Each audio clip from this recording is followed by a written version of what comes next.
ਸਵਾਗਤ ਹੈ ਤੁਹਾਡਾ ਸਾਡੇ ਚੈਨਲ ਗਿਆਨ ਦੀਆਂ ਗੱਲਾਂ ਤੇ। ਮੈਂ ਇੱਕ ਅਨਾਥ ਆਸ਼ਰਮ 'ਚ ਕੰਮ ਕਰਦੀ ਸੀ। ਉੱਥੇ ਮੇਰੀ ਇੱਕ ਲੜਕੀ ਨਾਲ ਦੋਸਤੀ ਹੋ ਗਈ। ਉਹ ਮੈਨੂੰ ਰੋਜ਼ ਆਖਦੀ ਕਿ ਤੁਸੀਂ ਮੇਰੀ ਥਾਂ 'ਤੇ ਸੋ ਜਾਓ। ਮੈਨੂੰ ਬਹੁਤ ਦਰਦ ਹੁੰਦਾ ਹੈ। ਮੈਨੂੰ ਲੱਗਿਆ ਕਿ ਸ਼ਾਇਦ ਉਸ ਨੂੰ ਉਸ ਦਾ ਬਿਸਤਰਾ ਪਸੰਦ ਨਹੀਂ। ਮੈਂ ਉਸ ਦਾ ਬਿਸਤਰਾ ਬਦਲਵਾ ਦਿੱਤਾ, ਪਰ ਉਸਨੇ ਮੈਨੂੰ ਦੂਜੇ ਦਿਨ ਫਿਰ ਇਹੀ ਗੱਲ ਆਖੀ। ਇਸ ਵਾਰ ਮੈਂ ਉਸ ਦੀ ਗੱਲ ਮੰਨ ਲਈ ਤੇ ਮੈਂ ਉਸ ਦੀ ਥਾਂ 'ਤੇ ਸੋ ਗਈ। ਮੈਨੂੰ ਸੁੱਤੇ ਅਜੇ ਕੁਝ ਸਮਾਂ ਹੀ ਹੋਇਆ ਸੀ ਕਿ ਅਚਾਨਕ, ਮੇਰਾ ਨਾਂ ਮੰਜੂ ਹੈ ਤੇ ਮੇਰੀ ਉਮਰ 35 ਸਾਲ ਹੈ। ਮੈਂ ਆਪਣੇ ਘਰ 'ਚ ਆਪਣੀ ਮਾਂ ਨਾਲ ਰਹਿੰਦੀ ਸੀ। ਸਾਡਾ ਦੋਵਾਂ ਦਾ ਇੱਕ ਦੂਜੇ ਤੋਂ ਬਿਨਾਂ ਇਸ ਦੁਨੀਆ 'ਚ ਹੋਰ ਕੋਈ ਸਹਾਰਾ ਨਹੀਂ ਸੀ। ਮੇਰੇ ਪਤੀ ਦਾ ਕੁਝ ਸਮਾਂ ਪਹਿਲਾਂ ਦੇਹਾਂਤ ਹੋ ਚੁੱਕਾ ਸੀ। ਮੇਰੇ ਪਤੀ ਦੀ ਮੌਤ ਤੋਂ ਬਾਅਦ ਮੈਂ ਆਪਣੀ ਮਾਂ ਦੇ ਘਰ ਵਾਪਸ ਆ ਗਈ ਸੀ। ਬਚਪਨ 'ਚ ਹੀ ਮੇਰੇ ਪਿਤਾ ਜੀ ਦਾ ਦੇਹਾਂਤ ਹੋ ਗਿਆ ਸੀ। ਉਦੋਂ ਤੋਂ ਮਾਂ ਨੇ ਮੈਨੂੰ ਇਕੱਲੀ ਨਹੀਂ ਪਾਲਿਆ। ਮੇਰੇ ਵਿਆਹ ਤੋਂ ਬਾਅਦ ਮੇਰੀ ਮਾਂ ਵੀ ਇਕੱਲੀ ਹੀ ਰਹਿੰਦੀ ਸੀ। ਮੈਂ ਉਹਨਾਂ ਦੀ ਇਕਲੌਤੀ ਔਲਾਦ ਸੀ। ਮੇਰੇ ਸਹੁਰੇ ਪਰਿਵਾਰ 'ਚ ਸੱਸ ਸਹੁਰਾ ਤੇ ਇੱਕ ਦਿਓਰ ਸੀ। ਮੇਰੇ ਸੱਸ ਸਹੁਰਾ ਕਦੇ-ਕਦੇ ਮੈਨੂੰ ਮਿਲਣ ਆਉਂਦੇ ਜਾਂਦੇ ਰਹਿੰਦੇ ਸਨ। ਮੇਰੇ ਪਤੀ ਦੇ ਦੇਹਾਂਤ ਤੋਂ ਬਾਅਦ ਮੇਰੇ ਦਿਓਰ ਨੇ ਮੇਰੇ ਨਾਲ ਵਿਆਹ ਕਰਵਾਉਣ ਲਈ ਕਿਹਾ, ਪਰ ਮੈਂ ਉਸ ਨੂੰ ਮਨਾ ਕਰ ਦਿੱਤਾ ਕਿਉਂਕਿ ਮੈਂ ਹੁਣ ਵਿਆਹ ਹੀ ਨਹੀਂ ਕਰਨਾ ਸੀ ਤੇ ਆਪਣੀ ਮਾਂ ਨਾਲ ਰਹਿਣਾ ਸੀ, ਕਿਉਂਕਿ ਉਹਨਾਂ ਨੇ ਆਪਣੀ ਪੂਰੀ ਜ਼ਿੰਦਗੀ ਸਿਰਫ ਮੇਰੇ ਨਾਲ ਲਾਈ ਸੀ। ਹੁਣ ਮੇਰਾ ਫਰਜ਼ ਸੀ ਕਿ ਮੈਂ ਉਹਨਾਂ ਲਈ ਕੁਝ ਕਰਾਂ। ਮੇਰੀ ਮਾਂ ਲੋਕਾਂ ਦੇ ਕੱਪੜੇ ਸਿਉਂ ਕੇ ਆਪਣਾ ਗੁਜ਼ਾਰਾ ਕਰਦੀ ਸੀ, ਪਰ ਅੱਜ ਕੱਲ੍ਹ ਉਹਨਾਂ ਦੀ ਤਬੀਅਤ ਖਰਾਬ ਰਹਿਣ ਲੱਗੀ ਸੀ। ਮੈਂ ਮਾਂ ਨੂੰ ਕਿਹਾ ਕਿ ਤੁਸੀਂ ਕੱਪੜੇ ਸਿਉਣੇ ਬੰਦ ਕਰ ਦਿਓ, ਤੁਹਾਡੀ ਤਬੀਅਤ ਠੀਕ ਨਹੀਂ ਰਹਿੰਦੀ। ਮੈਂ ਕੋਈ ਨਾ ਕੋਈ ਕੰਮ ਦੇਖ ਲਵਾਂਗੀ। ਮੈਂ ਜ਼ਿਆਦਾ ਪੜ੍ਹੀ ਲਿਖੀ ਤਾਂ ਨਹੀਂ ਸੀ। 10ਵੀਂ ਤੋਂ ਬਾਅਦ ਮੇਰੀ ਮਾਂ ਨੇ ਮੇਰਾ ਵਿਆਹ ਕਰ ਦਿੱਤਾ ਸੀ, ਕਿਉਂਕਿ ਉਹਨਾਂ ਨੂੰ ਮੇਰੇ ਵਿਆਹ ਦੀ ਬਹੁਤ ਚਿੰਤਾ ਸੀ। ਉਹ ਚਾਹੁੰਦੀ ਸੀ ਕਿ ਉਹ ਆਪਣੇ ਜਿਉਂਦੇ ਜੀ ਮੇਰਾ ਵਿਆਹ ਕਰ ਦੇਵੇ। ਇਸ ਲਈ 10ਵੀਂ ਤੋਂ ਬਾਅਦ ਹੀ ਮੇਰੀ ਮਾਂ ਨੇ ਚੰਗਾ ਜਿਹਾ ਰਿਸ਼ਤਾ ਦੇਖ ਕੇ ਮੇਰਾ ਵਿਆਹ ਕਰ ਦਿੱਤਾ। ਮੈਨੂੰ ਕਿਸੇ ਸਕੂਲ 'ਚ ਨੌਕਰੀ ਮਿਲਣੀ ਔਖੀ ਸੀ। ਮੈਂ ਆਪਣਾ ਗੁਆਂਢੀਆਂ ਨੂੰ ਆਖ ਰੱਖਿਆ ਸੀ ਕਿ ਕੋਈ ਕੰਮ ਹੋਵੇ ਤਾਂ ਮੈਨੂੰ ਦੱਸਣਾ। ਮੈਂ ਆਪਣੀ ਇੱਕ ਸਹੇਲੀ ਤੋਂ ਪੁੱਛਿਆ ਤਾਂ ਉਸਨੇ ਦੱਸਿਆ ਕਿ ਇੱਕ ਅਨਾਥ ਆਸ਼ਰਮ 'ਚ ਇੱਕ ਔਰਤ ਦੀ ਲੋੜ ਹੈ। ਮੈਂ ਉਸ ਤੋਂ ਪੁੱਛਿਆ ਕਿ ਉੱਥੇ ਕੰਮ ਕੀ ਕਰਨਾ ਪਵੇਗਾ, ਤਾਂ ਉਸਨੇ ਦੱਸਿਆ ਕਿ ਉਸ ਨੂੰ ਇਸ ਬਾਰੇ ਕੁਝ ਨਹੀਂ ਪਤਾ। ਉਸ ਨੂੰ ਵੀ ਕਿਸੇ ਨੇ ਇਸ ਨੌਕਰੀ ਬਾਰੇ ਦੱਸਿਆ ਸੀ। ਮੈਂ ਉਸ ਤੋਂ ਪਤਾ ਲਿਆ ਤੇ ਅਗਲੇ ਦਿਨ ਮੈਂ ਅਨਾਥ ਆਸ਼ਰਮ ਚਲੀ ਗਈ। ਮੈਂ ਜਦੋਂ ਉੱਥੇ ਪਹੁੰਚੀ ਤਾਂ ਉਹ ਇੱਕ ਘਰ ਵਾਂਗ ਬਣਿਆ ਹੋਇਆ ਸੀ।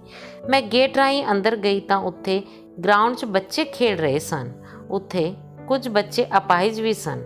ਉਹ ਘਰ ਅੰਦਰੋਂ ਕਾਫੀ ਵੱਡਾ ਬਣਿਆ ਹੋਇਆ ਸੀ। ਇਸ 'ਚ ਕਾਫੀ ਕਮਰੇ ਸਨ। ਉੱਥੇ ਇੱਕ ਛੋਟਾ ਜਿਹਾ ਕਮਰਾ ਬਣਿਆ ਹੋਇਆ ਸੀ ਜਿੱਥੇ ਵਾਚਮੈਨ ਰਹਿੰਦਾ ਸੀ। ਮੈਂ ਇੱਕ ਬੱਚੇ ਤੋਂ ਦਫ਼ਤਰ ਦਾ ਪਤਾ ਕੀਤਾ ਤਾਂ ਉਸਨੇ ਸਾਹਮਣੇ ਵੱਲ ਇਸ਼ਾਰਾ ਕੀਤਾ। ਮੈਂ ਉੱਥੇ ਚਲੀ ਗਈ। ਅੰਦਰ ਦੇਖਿਆ ਤਾਂ ਉੱਥੇ ਇੱਕ ਮੈਡਮ ਬੈਠੀ ਸੀ। ਮੈਂ ਉਸ ਨਾਲ ਨੌਕਰੀ ਬਾਰੇ ਗੱਲ ਕੀਤੀ ਤਾਂ ਉਹਨਾਂ ਕੁਝ ਜ਼ਰੂਰੀ ਜਾਣਕਾਰੀ ਲੈ ਕੇ ਮੈਨੂੰ ਦੂਜੇ ਦਿਨ ਤੋਂ ਕੰਮ 'ਤੇ ਆਉਣ ਲਈ ਕਿਹਾ। ਉਹਨਾਂ ਨਾਲ ਹੀ ਕਿਹਾ ਕਿ ਸਾਡੇ ਇੱਥੇ ਜੋ ਵੀ ਮਹਿਲਾ ਕੰਮ ਕਰਦੀਆਂ ਹਨ ਉਹਨਾਂ ਨੂੰ ਇੱਥੇ ਰੁਕਣਾ ਪੈਂਦਾ ਹੈ। ਸਿਰਫ ਐਤਵਾਰ ਨੂੰ ਹੀ ਆਪਣੇ ਘਰ ਜਾ ਸਕਦੇ ਹਨ। ਉਹਨਾਂ ਦੀ ਇਹ ਗੱਲ ਸੁਣ ਕੇ ਮੈਨੂੰ ਮਾਂ ਦੀ ਚਿੰਤਾ ਸਤਾਈ। ਮੈਂ ਆਪਣੀ ਮਾਂ ਨੂੰ ਘਰੇ ਇਕੱਲਾ ਕਿਵੇਂ ਛੱਡ ਸਕਦੀ ਹਾਂ? ਉਹਨਾਂ ਦੀ ਤਬੀਅਤ ਵੀ ਠੀਕ ਨਹੀਂ ਰਹਿੰਦੀ। ਮੈਂ ਮੈਡਮ ਨੂੰ ਕਿਹਾ ਕਿ ਮੈਂ ਰੋਜ਼ ਨਹੀਂ ਆ ਸਕਦੀ ਤਾਂ ਉਹਨਾਂ ਨੇ ਮੈਨੂੰ ਮਨਾ ਕਰ ਦਿੱਤਾ ਤੇ ਕਿਹਾ ਕਿ ਇੱਥੇ ਹਰ ਸਮੇਂ ਬੱਚਿਆਂ ਦੀ ਦੇਖਭਾਲ ਕਰਨੀ ਪੈਂਦੀ ਹੈ।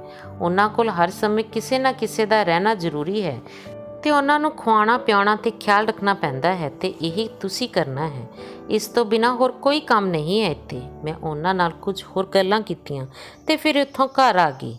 ਘਰੇ ਆਈ ਤਾਂ ਮਾਂ ਨੇ ਪੁੱਛਿਆ ਕਿ ਤੈਨੂੰ ਨੌਕਰੀ ਮਿਲੀ ਜਾਂ ਨਹੀਂ। ਮੈਂ ਮਾਂ ਨੂੰ ਸਭ ਕੁਝ ਦੱਸ ਦਿੱਤਾ।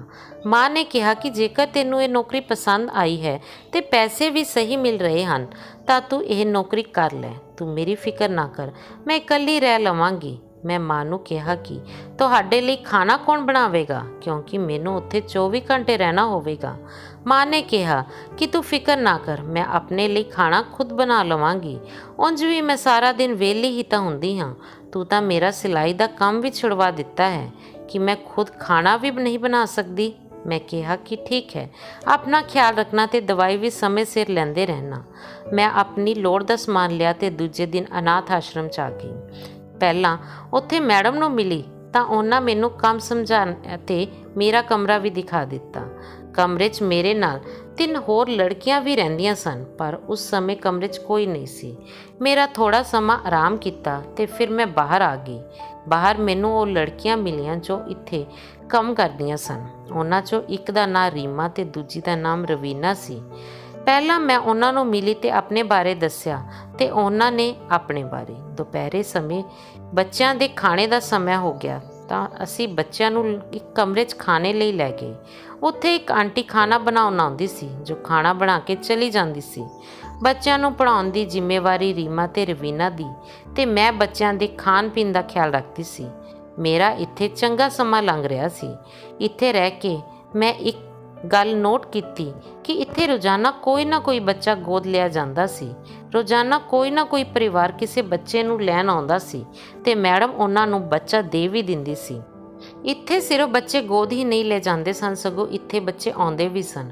ਕੁਝ ਲੋਕ ਸਨ ਜੋ ਅਨਾਥ ਬੱਚਿਆਂ ਨੂੰ ਇੱਥੇ ਲੈ ਕੇ ਵੀ ਆਉਂਦੇ ਸਨ ਤਾਂ ਕਿ ਬੱਚਿਆਂ ਦੀ ਚੰਗੀ ਤਰ੍ਹਾਂ ਦੇਖਭਾਲ ਹੋ ਸਕੇ। ਆਂਟੀ ਬੱਚਿਆਂ ਦਾ ਚੰਗੀ ਤਰ੍ਹਾਂ ਖਿਆਲ ਰੱਖਦੀ ਸੀ। ਉਹਨਾਂ ਕਰਕੇ ਹੀ ਬੱਚਿਆਂ ਨੂੰ ਰਹਿਣ ਲਈ ਛੱਤ ਮਿਲ ਰਹੀ ਸੀ ਤੇ ਉੱਥੇ ਮੈਡਮ ਬੱਚਿਆਂ ਨੂੰ ਹਰ ਚੀਜ਼ ਦੀ ਸਹੂਲਤ ਦਿੰਦੀ ਸੀ। ਮੈਡਮ ਬਹੁਤ ਚੰਗੀ ਸੀ। ਉਹਨਾਂ ਦਿਨਾਂ 'ਚ ਹੀ ਇੱਕ 13-14 ਸਾਲ ਦੀ ਲੜਕੀ ਜਿਸ ਦਾ ਇੱਕ ਹੱਥ ਖਰਾਬ ਸੀ ਉੱਥੇ ਆਈ ਸੀ। ਉਹ ਬਹੁਤ ਡਰੀ ਰਹਿੰਦੀ ਸੀ, ਕਿਸੇ ਨਾਲ ਗੱਲ ਨਹੀਂ ਕਰਦੀ ਸੀ ਤੇ ਖਾਣਾ ਵੀ ਚੰਗੀ ਤਰ੍ਹਾਂ ਨਹੀਂ ਖਾਂਦੀ ਸੀ। ਇੱਕ ਦਿਨ ਮੈਂ ਉਸਨੂੰ ਆਪਣੇ ਹੱਥੀਂ ਖਾਣਾ ਖਵਾਇਆ ਤੇ ਉਸ ਤੋਂ ਪੁੱਛਿਆ ਕਿ ਉਹ ਕਿਸੇ ਨਾਲ ਗੱਲ ਕਿਉਂ ਨਹੀਂ ਕਰਦੀ। ਉਹ ਮੇਰੀ ਗੱਲ ਦਾ ਕੋਈ ਜਵਾਬ ਨਹੀਂ ਦਿੰਦੀ ਸੀ। ਮੈਂ ਰੋਜ਼ ਉਸ ਨਾਲ ਗੱਲ ਕਰਨ ਦੀ ਕੋਸ਼ਿਸ਼ ਕਰਦੀ। ਹੁਣ ਉਹ ਮੇਰੇ ਨਾਲ ਥੋੜ੍ਹੀ ਗੱਲ ਕਰਨ ਲੱਗੀ ਸੀ। ਹੁਣ ਉਹ ਅਕਸਰ ਮੇਰੇ ਨਾਲ ਹੀ ਰਹਿੰਦੀ ਸੀ ਤੇ ਉਸ ਨਾਲ ਮੇਰੀ ਚੰਗੀ ਦੋਸਤੀ ਹੋ ਗਈ ਸੀ। ਇੱਕ ਦਿਨ ਉਹ ਲੜਕੀ ਬਹੁਤ ਘਬਰਾਈ ਹੋਈ ਮੇਰੇ ਕੋਲ ਆਈ ਤੇ ਆਖਣ ਲੱਗੀ ਕਿ ਦੀਦੀ ਤੁਸੀਂ ਮੇਰੀ ਜਗ੍ਹਾ 'ਤੇ ਸੋ ਜਾਇਆ ਕਰੋ, ਮੈਨੂੰ ਸੌਣ ਤੋਂ ਬਾਅਦ ਬਹੁਤ ਦਰਦ ਹੁੰਦਾ ਹੈ। ਮੈਂ ਉਸ ਤੋਂ ਪੁੱਛਿਆ ਕਿ ਤੈਨੂੰ ਆਪਣੀ ਜਗ੍ਹਾ 'ਤੇ ਕੀ ਪਰੇਸ਼ਾਨੀ ਹੈ ਤਾਂ ਉਸਨੇ ਕੋਈ ਜਵਾਬ ਨਾ ਦਿੱਤਾ। ਮੈਂ ਸੋਚਿਆ ਕਿ ਸ਼ਾਇਦ ਕੋਈ ਬੱਚਾ ਹੋਵੇਗਾ ਜੋ ਉਸਨੂੰ ਪਰੇਸ਼ਾਨ ਕਰਦਾ ਹੋਵੇਗਾ, ਇਸ ਲਈ ਮੈਨੂੰ ਆਪਣੀ ਜਗ੍ਹਾ ਬਦਲਣ ਲਈ ਆਖ ਰਹੀ ਹੈ। ਮੈਂ ਰੀਮਾ ਨੂੰ ਆਖ ਕੇ ਉਸ ਦੀ ਜਗ੍ਹਾ ਬਦਲਵਾ ਦਿੱਤੀ ਤੇ ਮੈਂ ਬੱਚਿਆਂ ਨਾਲ ਜਾ ਕੇ ਬੈਠ ਗਈ। ਸਾਡਾ ਕਮਰਾ ਬੱਚਿਆਂ ਦੇ ਕਮਰੇ ਤੋਂ ਦੂਰ ਸੀ। ਉਸ ਅਨਾਥ ਆਸ਼ਰਮ 'ਚ 40-50 ਦੇ ਕਰੀਬ ਬੱਚੇ ਸਨ। ਲੜਕੀਆਂ ਦਾ ਕਮਰਾ ਵੱਖਰਾ ਸੀ ਤੇ ਲੜਕਿਆਂ ਦਾ ਕਮਰਾ ਵੱਖਰਾ ਸੀ। ਅਸੀਂ ਰਾਤ ਦਾ ਖਾਣਾ ਖਾਧਾ ਤੇ ਆਪਣੇ ਕਮਰੇ ਜਾ ਕੇ ਸੋ ਗਏ। ਅਗਲੇ ਦਿਨ ਜਦੋਂ ਮੈਂ ਉੱਠੀ ਤਾਂ ਰੋਜ਼ਾਨਾ ਵਾਂਗ ਆਪਣੇ ਕੰਮਾਂ 'ਚ ਲੱਗ ਗਈ। ਜਦੋਂ ਦੁਪਹਿਰ ਦੇ ਖਾਣੇ ਦਾ ਸਮਾਂ ਹੋਇਆ ਤਾਂ ਮੈਂ ਪਿੰਕੀ ਕੋਲ ਗਈ ਤੇ ਉਸ ਤੋਂ ਪੁੱਛਿਆ ਕਿ ਹੁਣ ਤਾਂ ਤੈਨੂੰ ਚੰਗੀ ਤਰ੍ਹਾਂ ਨੀਂਦ ਆਈ ਹੋਵੇਗੀ, ਹੁਣ ਤਾਂ ਮੈਂ ਤੇਰੀ ਜਗ੍ਹਾ ਵੀ ਬਦਲਵਾ ਦਿੱਤੀ ਹੈ। ਪਰ ਉਹ ਬਾਕੀ ਦਿਨਾਂ ਵਾਂਗ ਅੱਜ ਵੀ ਉਦਾਸ ਸੀ। ਉਸਨੇ ਮੈਨੂੰ ਫਿਰ ਉਹੀ ਗੱਲ ਆਖੀ ਕਿ ਦੀਦੀ ਤੁਸੀਂ ਮੇਰੀ ਜਗ੍ਹਾ 'ਤੇ ਪੈ ਜਾਇਆ ਕਰੋ, ਮੈਨੂੰ ਬਹੁਤ ਦਰਦ ਹੁੰਦਾ ਹੈ। ਮੈਂ ਉਸ ਤੋਂ ਪੁੱਛਿਆ ਕਿ ਹੁਣ ਕਿਹੜਾ ਦਰਦ, ਕਿ ਅਜੇ ਵੀ ਤੈਨੂੰ ਕਿਸੇ ਬੱਚੇ ਨੇ ਪਰੇਸ਼ਾਨ ਕੀਤਾ? ਐਨੇ 'ਚ ਮੈਡਮ ਮੇਰੇ ਕੋਲ ਆ ਗਈ। ਉਸਨੇ ਮੈਨੂੰ ਕੋਈ ਜਵਾਬ ਨਾ ਦਿੱਤਾ ਤੇ ਆਪਣੇ ਕਮਰੇ ਚਲੀ ਗਈ। ਹੁਣ ਜਦੋਂ ਵੀ ਪਿੰਕੀ ਮੈਨੂੰ ਮਿਲਦੀ ਤਾਂ ਮੈਨੂੰ ਇਹੀ ਗੱਲ ਆਖਦੀ, ਪਰ ਮੈਂ ਉਸਦੀ ਗੱਲ ਟਾਲ ਦਿੰਦੀ। ਮੈਨੂੰ ਲੱਗਿਆ ਕਿ ਸ਼ਾਇਦ ਉਹ ਇੱਥੇ ਰਹਿਣਾ ਨਹੀਂ ਚਾਹੁੰਦੀ, ਇਸ ਲਈ ਉਹ ਮੈਨੂੰ ਇਹ ਗੱਲ ਆਖਦੀ ਹੈ। ਪਰ ਮੈਂ ਇਹ ਵੀ ਸੋਚਦੀ ਸੀ ਕਿ ਉਸਨੂੰ ਇੱਥੇ ਕੀ ਪਰੇਸ਼ਾਨੀ ਹੋ ਸਕਦੀ ਹੈ। ਇੱਥੇ ਤਾਂ ਸਾਰੇ ਬੱਚੇ ਬਹੁਤ ਖੁਸ਼ ਰਹਿੰਦੇ ਹਨ। ਫਿਰ ਮੈਂ ਸੋਚਿਆ ਕਿ ਕਿਉਂ ਨਾ ਅੱਜ ਮੈਂ ਪਿੰਕੀ ਦੇ ਬਿਸਤਰ 'ਤੇ ਸੋ ਕੇ ਦੇਖਾਂ, ਸਭ ਪਤਾ ਲੱਗ ਜਾਵੇਗਾ ਕਿ ਉਹ ਝੂਠ ਬੋਲਦੀ ਹੈ ਜਾਂ ਸੱਚ। ਰਾਤ ਦਾ ਖਾਣਾ ਖਾਣ ਤੋਂ ਬਾਅਦ ਮੈਂ ਪਿੰਕੀ ਕੋਲ ਗਈ ਤੇ ਪਿੰਕੀ ਨੂੰ ਆਪਣੇ ਕਮਰੇ 'ਚ ਆਪਣੇ ਬੈੱਡ 'ਤੇ ਪਾ ਕੇ ਖੁਦ ਉਸ ਦੀ ਜਗ੍ਹਾ 'ਤੇ ਪੈ ਗਈ। ਥੋੜ੍ਹੀ ਦੇਰ ਬਾਅਦ ਹੀ ਮੈਨੂੰ ਨੀਂਦ ਆ ਗਈ। ਅਜੇ ਮੈਨੂੰ ਸੁੱਤੇ ਕੁਝ ਹੀ ਸਮਾਂ ਹੋਇਆ ਸੀ ਕਿ ਮੈਨੂੰ ਲੱਗਿਆ ਕਿ ਜਿਵੇਂ ਕਿਸੇ ਨੇ ਮੇਰੇ ਪੈਰਾਂ ਨੂੰ ਹੱਥ ਲਾਇਆ ਹੋਵੇ। ਮੈਂ ਆਪਣੇ ਪੈਰ ਚਾਦਰ ਦੇ ਅੰਦਰ ਕਰ ਲਏ। ਫਿਰ ਅਚਾਨਕ ਮੇਰੇ ਕੁਝ ਚੁਭਿਆ। ਮੈਂ ਚਾਦਰ ਹਟਾ ਕੇ ਦੇਖਿਆ ਤਾਂ ਮੈਨੂੰ ਉੱਥੇ ਕੁਝ ਲੋਕ ਨਜ਼ਰ ਆਏ ਜੋ ਆਪਸ 'ਚ ਕੁਝ ਗੱਲਾਂ ਕਰ ਰਹੇ ਸਨ, ਪਰ ਮੈਂ ਉਹਨਾਂ ਨੂੰ ਚੰਗੀ ਤਰ੍ਹਾਂ ਨਹੀਂ ਦੇਖ ਸਕੀ। ਉਸ ਤੋਂ ਪਹਿਲਾਂ ਹੀ ਬੇਹੋਸ਼ ਹੋ ਗਈ। ਅਗਲੇ ਦਿਨ ਜਦੋਂ ਮੈਂ ਉੱਠੀ ਤਾਂ ਮੈਂ ਆਪਣੀ ਜਗ੍ਹਾ 'ਤੇ ਹੀ ਸੁੱਤੀ ਹੋਈ ਸੀ। ਮੇਰੇ ਸਿਰ 'ਚ ਹਲਕਾ ਜਿਹਾ ਦਰਦ ਸੀ, ਅੱਖਾਂ ਲਾਲ ਹੋ ਰਹੀਆਂ ਸਨ। ਮੈਨੂੰ ਆਪਣੀ ਤਬੀਅਤ ਕੁਝ ਖਰਾਬ ਲੱਗ ਰਹੀ ਸੀ। ਮੈਂ ਉੱਠ ਕੇ ਮੂੰਹ ਹੱਥ ਧੋਤਾ ਤੇ ਨਾਸ਼ਤਾ ਕੀਤਾ, ਦਵਾਈ ਲਈ ਤੇ ਰੋਜ਼ਾਨਾ ਵਾਂਗ ਆਪਣੇ ਕੰਮਾਂ 'ਚ ਲੱਗ ਗਈ। ਮੈਨੂੰ ਰਾਤ ਬਾਰੇ ਕੁਝ ਵੀ ਯਾਦ ਨਹੀਂ ਸੀ। ਦੁਪਹਿਰ ਦੇ ਸਮੇਂ ਪਿੰਕੀ ਮੇਰੇ ਕੋਲ ਆਈ ਤੇ ਮੇਰੇ ਤੋਂ ਪੁੱਛਣ ਲੱਗੀ ਕਿ ਦੀਦੀ ਤੁਹਾਨੂੰ ਵੀ ਦਰਦ ਹੋਇਆ ਸੀ? ਮੈਂ ਉਸਨੂੰ ਕਿਹਾ ਕਿ ਮੈਨੂੰ ਕੋਈ ਦਰਦ ਨਹੀਂ ਹੋਇਆ, ਤੂੰ ਸਿਰਫ ਬਹਾਨੇ ਬਣਾਉਂਦੀ ਹੈ। ਅੱਜ ਤੋਂ ਆਪਣੀ ਜਗ੍ਹਾ 'ਤੇ ਸੋਵੀਂ ਤੇ ਅੱਜ ਤੋਂ ਬਾਅਦ ਮੇਰੇ ਕੋਲ ਕੋਈ ਅਜਿਹੀ ਗੱਲ ਵੀ ਨਾ ਕਰੀ। ਉਹ ਛੋਟਾ ਜਿਹਾ ਮੂੰਹ ਬਣਾ ਕੇ ਕਮਰੇ 'ਚੋਂ ਚਲੀ ਗਈ। मैं सोचन लगी कि आखिर मेरे नाल रात नूं की होया ते मैनूं कुछ याद क्यों नहीं आ रहा। अगले दिन ऐतवार सी तां मैं अपने घर चली गई। घर जाके माँ नूं मिली तां माँ मैनूं देख के बहुत खुश हुई ते मेथों मेरे काम बारे पुछन लगी। मैं माँ नूं सारा कुछ दस्सिया ते खर्चे दे पैसे माँ दे हत्थे रख दित्ती। मेरी माँ बहुत खुश हुई ते मैनूं आशीषां देन लगी। अगले दिन मैं अनाथ आश्रम वापस आ गई ते अपने काम 'ਚ ਲੱਗ ਗਈ। शाम ਨੂੰ खाना खाण ਲਈ ਜਦੋਂ ਅਸੀਂ ਗਏ ਤਾਂ मैं रवीना ਤੋਂ पिंकी बारे ਪੁੱਛਿਆ। रवीना ने ਮੈਨੂੰ ਦੱਸਿਆ कि ਤੈਨੂੰ नहीं पता, उसनूं ਤਾਂ एक आदमी ने गोद ਲੈ ਲਿਆ ਤੇ ਉਹ ਕੱਲ ही उसनूं लैके चला गया सी। मैं ये सुन के बहुत उदास हुई क्योंकि मैं पिंकी दे बहुत नेड़े हो गई सी। पर किते ना किते मैनूं इस गल दी खुशी भी हुई कि पिंकी नूं माता पिता मिल गए होणगे ते ओह उत्थे एक चंगी जिंदगी बतीत करेगी। उन्हों पढ़ लिख के अपने जीवन 'ਚ कुछ बन सकेगी। मैनूं पिंकी दी बहुत याद आउंदी सी पर मैं होर बच्चों 'ਚ अपने आप ਨੂੰ बिजी कर लिया सी। इत्थे मैनूं एक गल बहुत हैरान करदी सी कि इत्थे रोज़ाना बहुत बच्चे आउंदे सन ते रोज़ाना ही बहुत सारे बच्चे गोद भी ले जाते सन।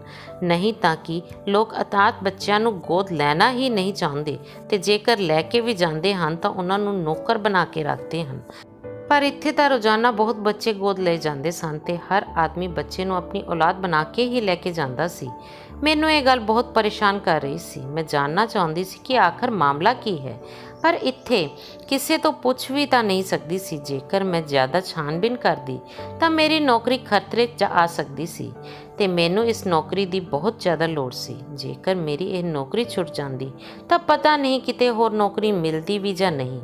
एक दिन मैं रवीना तो पूछ ही लिया कि इत्थे इन्ने सारे बच्चे किवें गोद ले जाते हैं, नहीं तो लोग तो नाथ बच्चों नूं लैना ही नहीं चाहते। रवीना ने कहा कि इत्थे दी मैडम बहुत चंगी है, वो बहुत लोगों नूं जानती है, जिस करके इत्थे ज़्यादा बच्चे गोद ले जाते हैं। उंज भी दुनिया 'ਚ बुरे लोग दे नाल नाल चंगे लोग भी हुंदे हन। हो सकता है कि भगवान उन्हां दे दिल 'ਚ इन्हां अनाथ बच्चों लई दया पा दिंदा होवे। उसकी गल सुन के मैं चुप हो गई। एक दिन एक बच्ची मेरे को आई जो लगभग 12 साल की होवेगी। वो भी मैनू आके आखन लगी कि दीदी मैं अपने बिस्तरे ते नहीं सोना, मैनू बहुत दर्द हुंदा है। मैं उसकी ये गल सुन के हैरान रह गई क्योंकि यही गल मैनू पिंकी भी आख्या करदी सी।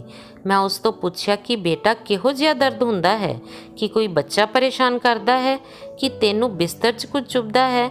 मेरी गल सुन वह बच्ची रोन लगी तो रोंदे रोंदे दस्सिया कि उसनू इस तरह लगता है कि किसी ने उसके इंजैक्शन लाया होवे। उस तो बाद उसनू कुछ याद नहीं रहिंदा। जदों वह सवेरे उठती है तो पूरे शरीर 'ਚ दर्द हुंदा है। मेरे दिमाग 'ਚ अजिही गल आई जो मैं सोच भी नहीं सकती सी। मैं खुद नूं ही सवाल करके खुद ही जवाब दिता कि नहीं, अजिहा नहीं हो सकता। इत्थे अजिहा कौन कर सकता है? इत्थे तां बच्चों का हर तरह नाल ख्याल रखा जाता है, फिर अजिही दरिंदगी इन्हां नाल कौन कर सकता है?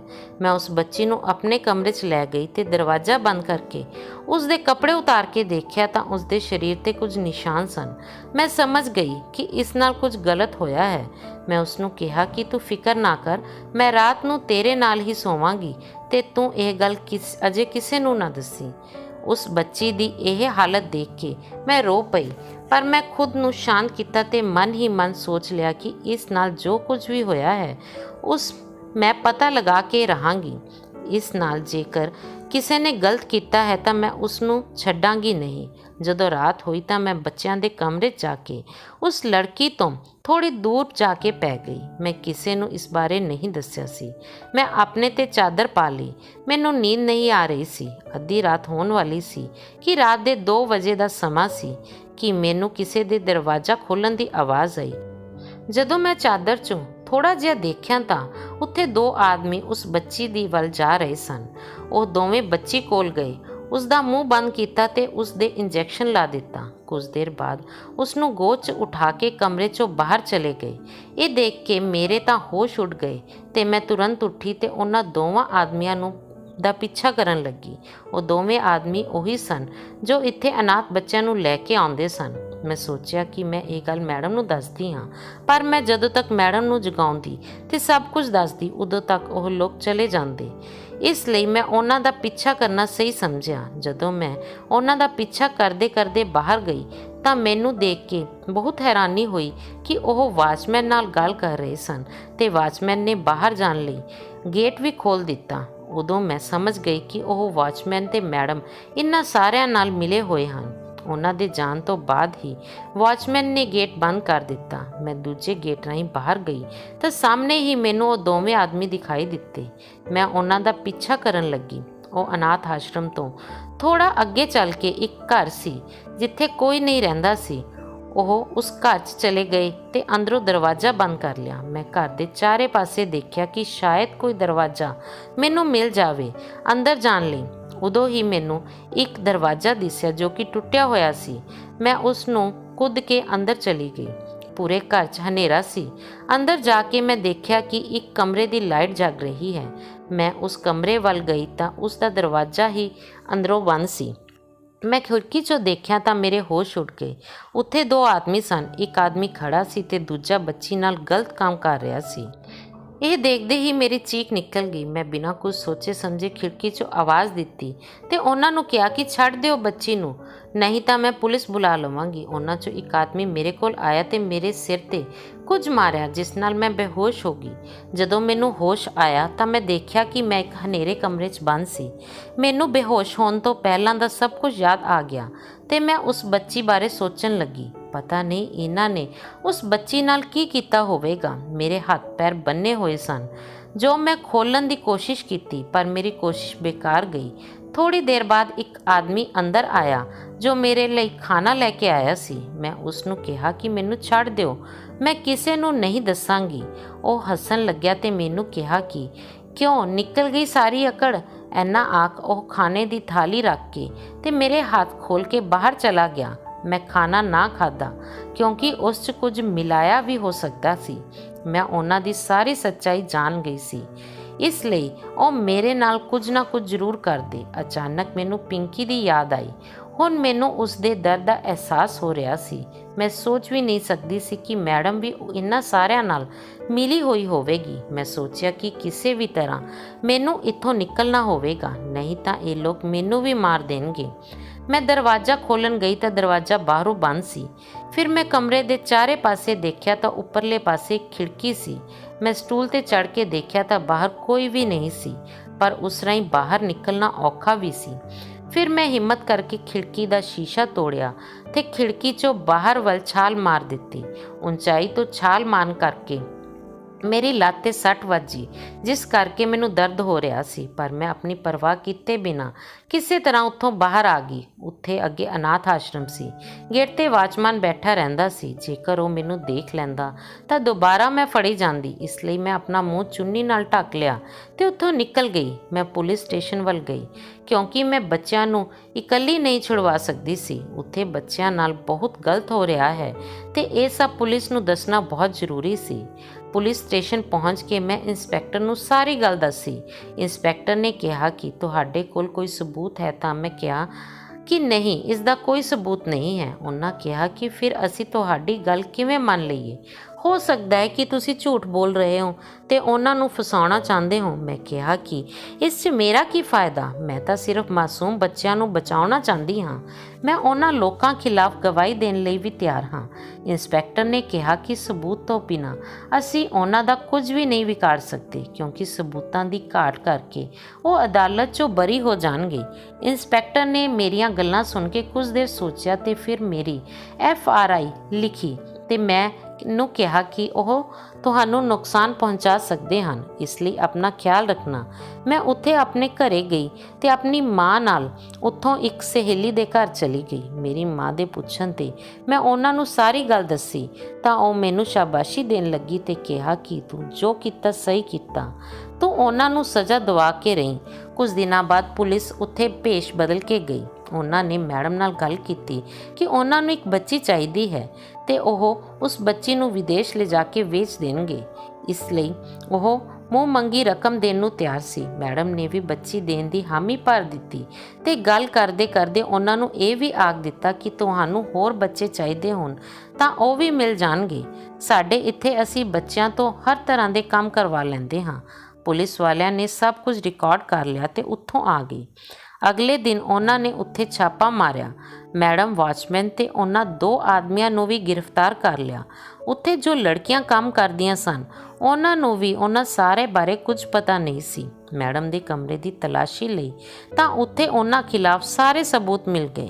ਅਦਾਲਤ 'ਚ ਪਤਾ ਲੱਗਿਆ ਕਿ ਮੈਡਮ ਬੱਚਿਆਂ ਦੀਆਂ ਗਲਤ ਵੀਡੀਓ ਬਣਾ ਕੇ ਵਿਦੇਸ਼ਾਂ 'ਚ ਵੇਚ ਦਿੰਦੀ ਸੀ ਤੇ ਕਰੋੜਾਂ ਰੁਪਏ ਕਮਾ ਰਹੀ ਸੀ।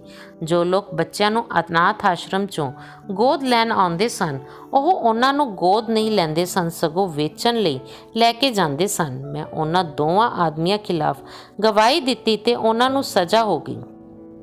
ਹੁਣ ਉਸ ਅਨਾਥ ਆਸ਼ਰਮ ਦੀ ਜ਼ਿੰਮੇਵਾਰੀ ਅਦਾਲਤ ਨੇ ਮੈਨੂੰ ਦੇ ਦਿੱਤੀ ਸੀ ਤੇ ਮੈਂ ਉੱਥੇ ਬੱਚਿਆਂ ਦਾ ਚੰਗੀ ਤਰ੍ਹਾਂ ਖਿਆਲ ਰੱਖਦੀ ਸੀ।